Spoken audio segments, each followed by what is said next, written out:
volver al pueblo de Israel al Mesías. Y también el llamado el gran sacerdote, ¿verdad? O el justo sacerdote o el gran sacerdote justo. Se le llama de varias maneras.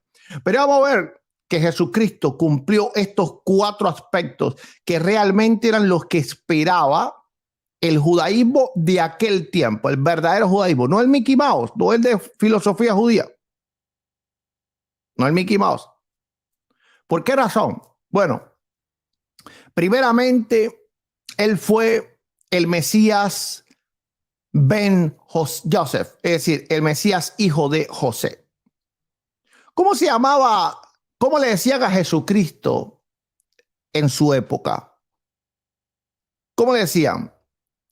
Yeshua Ben Joseph. ¿Ok? Porque ¿cómo se llamaba el padre adoptivo de él? El padre adoptivo, ¿cuál era el nombre que tenía el padre adoptivo? Joseph. Si le preguntas a cualquier judío que conozca la tradición antigua judía, vas a ver que ellos creían en 2 Mesías. El Mesías hijo de José y el Mesías hijo de David. Entonces el Mesías, vamos a ver que en la Escritura, inclusive que el Antiguo Testamento, viene de varias formas. Cuando lo vemos, ¿verdad? Vamos a leer un poquito la Escritura para entrarnos en este mundo, ¿verdad? Vamos a... Ok, dice Zacarías capítulo 9, verso 9. Vamos a ver, esta es una de las versiones del Mesías, para que vean que el Mesías en el Antiguo Testamento no es que haya varios Mesías, es que él viene, vamos a decir que en 2 partes, a cumplir 2 misiones. Vamos a ver, dice Zacarías capítulo 9, verso 9. Regocíjate sobremanera, hija de Sión, da voces de júbilo, hija de Jerusalén. He aquí tu rey viene a ti, justo y dotado de salvación, humilde, montado en un asno, en un polleto, hijo de asna. Tomemos en cuenta que la profecía de Zacarías no predice un Mesías, vamos a decir que guerrero. Aunque el propio Zacarías lo profetiza de 2 formas, porque ya en el capítulo 14, Zacarías profetiza el regreso del Mesías de una forma de guerra cuando abre el monte de los olivos en 2. Pero en el capítulo 9, verso 9, Zacarías profetiza al Mesías como una persona humilde. Es decir, este no es el caudillo de guerra que espera el judaísmo. Ahora, los judíos del primer siglo entendían esto y por eso la mayor parte del cristianismo en el primer siglo fue judía. Y no lo fue más, ¿verdad? A causa de la intervención de Roma en el asunto, a causa pues de la destrucción del templo que rompió vamos a decir que la comunión que había entre judaísmo y cristianismo. Y a partir del año 70, entonces ambos grupos, llamémosle religiosos, comenzaron a distanciarse y se hicieron literalmente enemigos. Porque aunque primero lo fueron, luego entonces hubo bastante comunión. Los cristianos iban y adoraban a Dios en la sinagoga. No había ningún tipo de problema por eso. ¿Ok?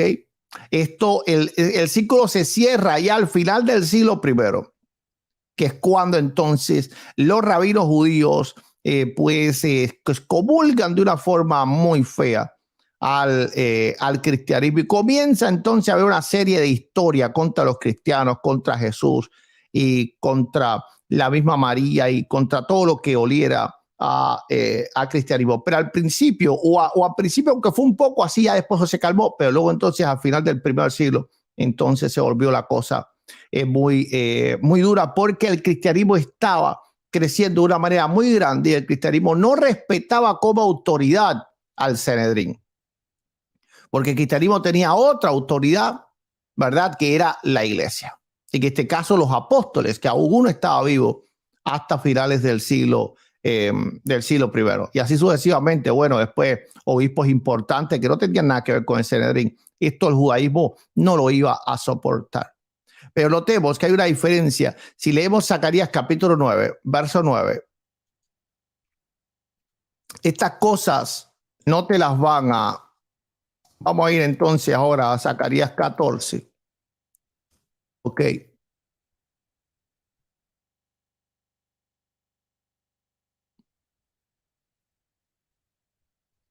Vamos a ver, dice, he aquí, el día de Jehová del Señor viene y en medio de ti serán repartidos tus despojos, porque yo reuniré a todas las naciones para combatir contra Jerusalén y la ciudad será tomada y serán saqueadas las casas y violarán las mujeres y la mitad de la ciudad irá a cautiverio, mas el resto del pueblo no será cortado de la ciudad. Después saldrá Jehová y peleará con aquellas naciones como peleó en el día de la batalla y se afirmarán sus pies en aquel día. Es decir, están viendo que es una venida del Señor. Ok, se afirmarán los pies en aquel día en el monte de los olivos que está enfrente de Jerusalén al oriente. Y en el monte de los olivos se partirá por en medio, hacia el oriente y hacia el occidente, haciendo un valle muy grande a la mitad del norte y a la otra mitad del sur. Y huiréis del valle de los montes, porque el valle de los montes llegará hasta Asal. Huiréis de la manera que huiste por causa del terremoto de los días de Usías, rey de Judá. Y vendrá Jehová mi Dios y con él todos los santos. Ok, entonces, noten que esta venida, ¿verdad? Del Mesías de Zacarías capítulo 14 es una venida violenta. El Mesías viene y todo el mundo a correr, ¿verdad? Todo el mundo a correr. Pero si vamos a Zacarías capítulo 9, vamos a ver que entonces el Mesías llega a Jerusalén de una forma completamente diferente. Ahora, ¿qué característica tenía el Mesías hijo de José? El Mesías hijo de José, por supuesto, estaba, vamos a decir que profetizado en la vida de José. Porque, ¿cuál fue la vida de José? Literalmente, la vida de José se centra en una profecía de que todos le iban a adorar, es decir, todos se iban a agachar delante de él. Recuerda, ¿verdad? Toda rodilla se doblará y toda lengua confesará que Jesús es el Señor. Ok. Ahora, ¿qué es lo que sucede con esta figura de José, que es diferente a la figura de David? La diferencia que existe es que a José, ¿qué le pasa? ¿Qué le hacen sus hermanos? Sus hermanos lo venden. A Jesús lo vendieron. Lo vendieron por unas pocas monedas de plata, Judas. Pero no solo Judas, también, ¿verdad? El pueblo de Israel lo vende por Barrabás, por un ladrón, un delincuente. Ok, si se lo venden al Imperio Romano. Entonces, José, ¿verdad? Es la primera, vamos a decir que la primera de las figuras antes de David. El judaísmo veía a José como el Mesías, como la figura mesiánica. Luego entonces aparece la otra figura mesiánica en la Biblia. No solo esa, aparece también el sacerdote, que es este Mesías príncipe, sacerdote, que aparece en el libro de Daniel, pero eso lo vamos a dejar para otro programa. Vamos a ir centrarnos solamente en estas dos figuras mesiánicas, en el hijo de José y en el hijo de David. Ahora, ¿qué es lo que pasa con el hijo de José? Notemos que él no se da a conocer a sus hermanos. Y sus hermanos, recuerden cuando ellos van a Egipto, él no se da a conocer a ellos hasta que él les prueba su pecado. Y Jesús no se da a conocer, no se está dando a conocer al pueblo de Israel hasta que Jesús no pruebe el pecado de ellos. Por eso la escritura dice, mirarán a quien traspasaron y llorarán. ¿Ok? ¿Por qué llorarán? Bueno, porque en ese momento van a reconocer su pecado. Esto lo estaba profetizando, ¿qué cosa? Le estaba profetizando José. Vamos a... Ahora, nada de esto, los judíos Mickey Mouse de hoy en día se lo van a hacer saber ustedes. No le van a hacer saber que el judaísmo del primer siglo, ¿por qué acepta a Jesucristo? Ok. Dice Zacarías capítulo 12, verso 10. Y derramaré sobre la casa de David, sobre los moradores de Jerusalén, espíritu de gracia y oración. Y mirarán a mí, a quien traspasaron, y orarán como se llora por hijo unigénito, afligiéndose por él como se aflige por el primogénito. Ok, entonces el Mesías no se ha dado a conocer de forma mayoritaria, digámoslo de esta forma. No se da a conocer de forma mayoritaria al pueblo de Israel, así como no se dio a conocer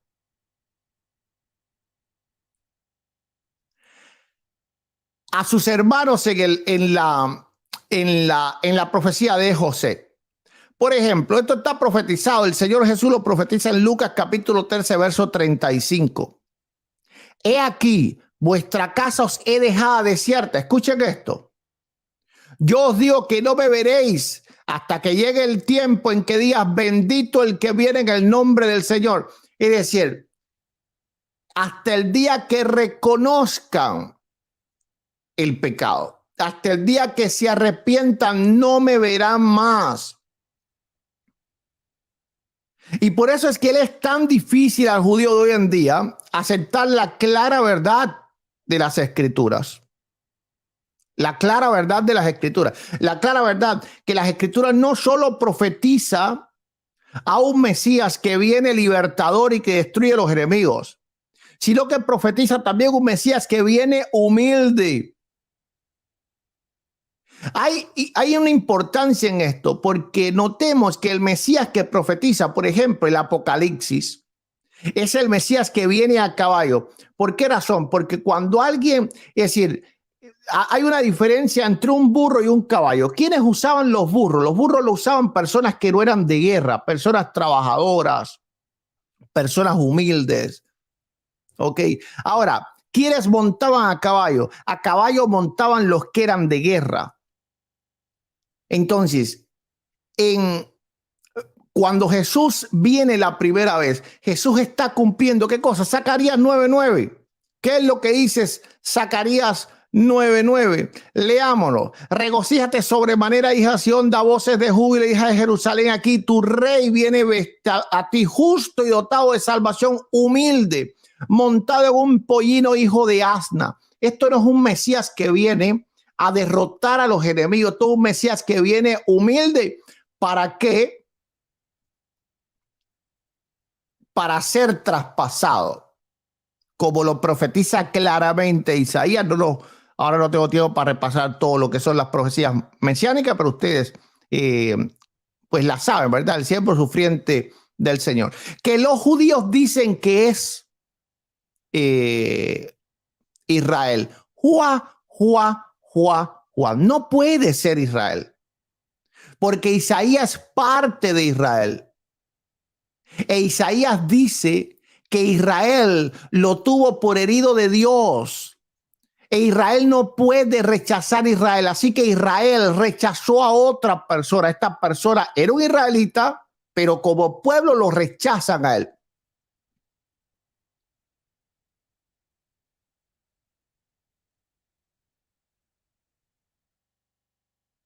Es decir, dice, no lo apreciamos. Lo tuvimos por herido de Dios, por abatido.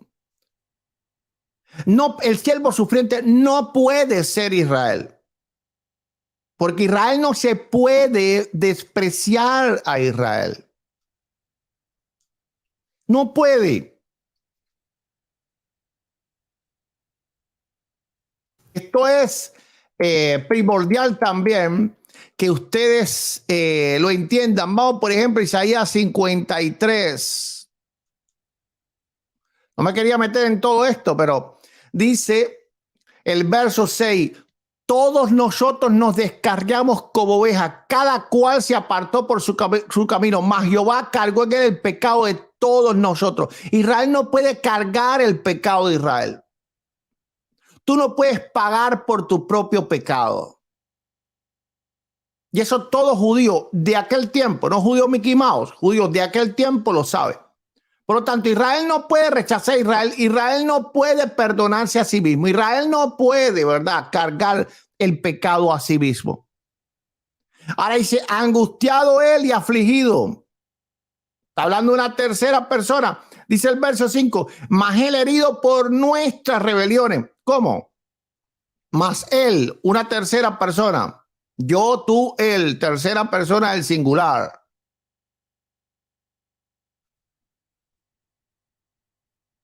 Herido por nuestras, ¿verdad? Nosotros. Primera persona del plural, por nosotros. Herido por nosotros. ¿Quién es? Israel. Isaías se pone dentro de ese grupo. Molido por nuestros pecados. Por lo tanto, ese no es Israel. Ese es el siervo sufriente, de cual profetiza Zacarías 9:9. El siervo sufriente que viene, no montado en un caballo de guerra, sino que viene en un asno, un pollino, un hijo de asna. ¿Ok? Entonces, cuando usted estudia que el judaísmo del primer siglo, van a ver que el judaísmo del primer siglo no tenía un solo Mesías, sino que tenía dos Mesías, tenía dos. Primeramente viene humilde, o que decir, en un pollino de asna, pero luego, ok, en el capítulo 14, luego en el capítulo 12, él hace que Israel reconozca su pecado, como él mismo profetiza, que no lo verán más hasta que no digan bendito el que viene en el nombre del Señor. Cuando Israel reconoce su pecado, entonces en Zacarías 14, mira cómo va caminando a revelación del Mesías. En Zacarías 14, entonces él regresa, pero ya no regresa montado en un pollino de asna, ahora regresa, como dice el libro del Apocalipsis, un caballo, porque ahora viene para la guerra. Por eso dice que el monte de los olivos se parte a la mitad cuando él viene, porque eso es una demostración de poder. No es la primera demostración que profetiza Zacarías 9:9. Entonces, la primera revelación del Mesías era, es decir, el Mesías ben Yosef.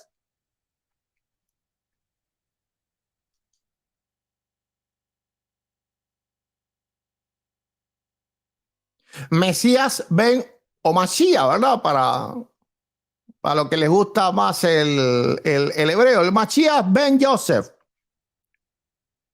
es la primera representación que la Biblia da del Mesías. Antes que el rey David aparece la figura de José. Aparece la figura de José. Ahora, de ese Mesías profetiza Zacarías 9:9. Ese Mesías viene humilde.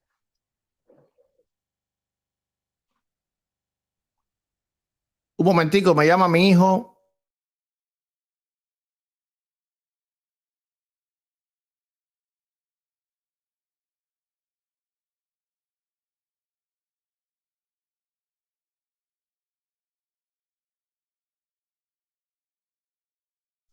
Me tengo que ir, hermanos. Me tengo que ir. Surgió una urgencia.